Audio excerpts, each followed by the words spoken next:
गौंदिया block विभिन्न स्थान में रज महोत्सव पालित। कृषिभित्तिक गणपर्व रज महोत्सव गौंदिया ब्लॉक सहर ठारू पुरपल्ली रे आनंद उल्लासर सहित पालित हो जाइछि। एही उपलक्षे विभिन्न स्थान मानकरे दोली ठारू आरंभ करी नाच गीत मेलोडी सहित आदिवासी संप्रदायर तांकर पारंपरिक नाच गीत सहित एही रज पर्व पालित हो जाइछि।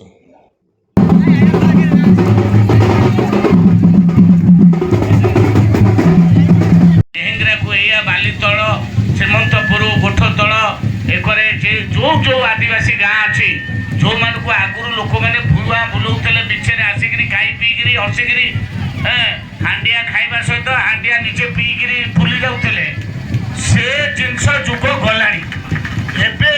ए 3 वर्ष भितर जहाँ जहाँ दरकार आमर गोटे आपण मानकर गोटे कमिटी कराई।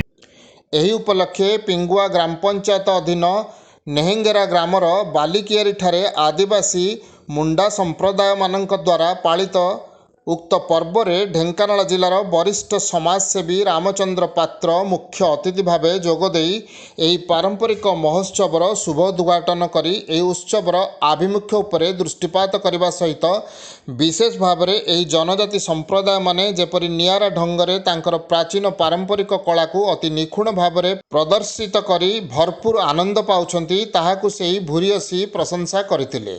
प्रदर्शित करी भरपूर आनंद पाउछंती ताहाकु से भूरियसी प्रशंसा करथिले और मुख्य अतिथि उक्त आदिवासी मानक गहण रे सेमानक सहित मिसी मादलर ताले ताले नृत्य करथिले।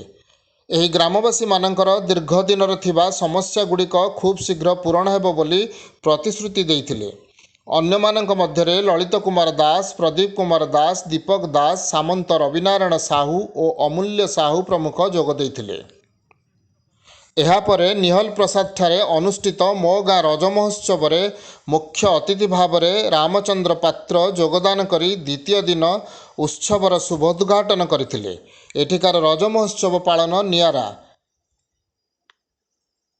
याकु देखि विमोहित हेबा सहित निजर वक्तव्य उक्त स्थान रे जो भली भाव में ताहाकु पालन करा जाउछि ताहा कोनोसी सहरर कार्यक्रम ठारू कम नुहे।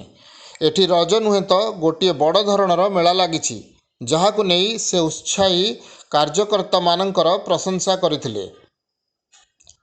अंजन कुमार साहू समेत अन्य प्रमुख अतिथि माने योगदान करथिले। रश्मिता साहू उक्त कार्यक्रम परिचालना करथिले। रामचंद्र पात्र समाजसेवी देखु रज महोत्सव जार पैसा अच्छी से रज महोत्सव बड़ बड़ जगार हुए। रज महोत्सव पैसा गोटे व्यतिक्रम नुह। आदिवासी कौ कालू एम रज महोत्सव करुँच। रज संक्रांति दिन प्राय आखपाखर सबू गाँव इवेन पाख पड़िशा गाँव लोक मैंने आसुँच सांगसाथी बंधुबांधव से माने खुशी रे रज महोत्सव पालन कर नृत्य संगीत से मशगुल अच्छा।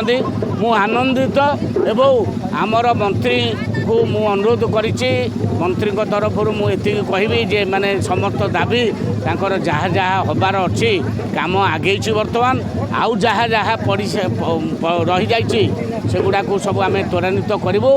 से माने तांकर लिखित देवे गोटे 10-12टा गाँव गोटे प्रतिनिधि मंडल मंत्री को जाकि भेटे आउ कि जदि रही जाइथिबो ताकू आमे त्वरान्वित करबा। ए अंचल विकास पथरे जाऊ ओडिशा आगौछि समग्र जगार होउछि विकास होउछि एठी भी विकास हबो एटा मु आशा रखिछि।